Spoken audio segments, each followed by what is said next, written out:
mülkünde dil melal bulur.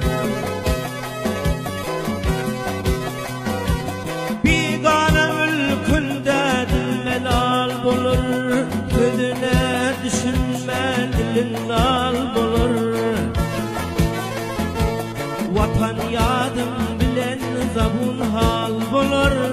Kaygıma koydu bul musafirlik.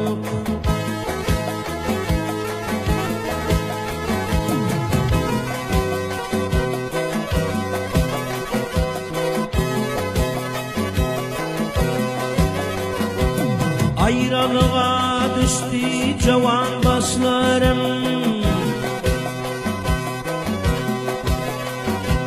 Ayrılığa düştü cavan başlarım. Silkimin revandır gözde yaşlarım. Yadı düşüyor benim demi duşlarım. Ciger hune ile doy bul musafirlik.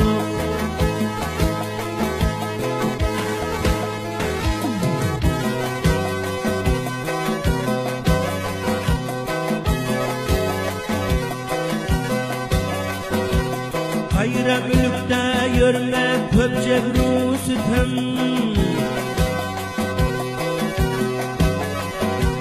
Hayra mülkte yürmek köp cebru sitem. Aklım perişandır çekip kaygıdan.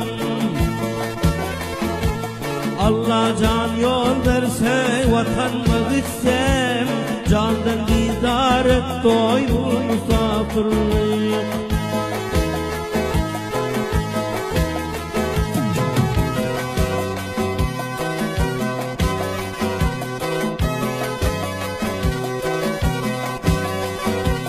Ahmet sırdaştı dostlar edebiyat.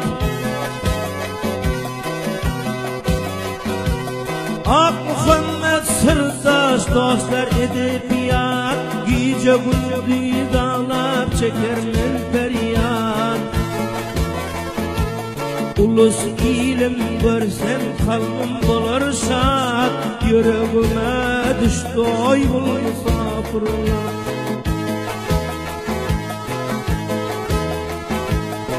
Ulus ilim görsem kalbim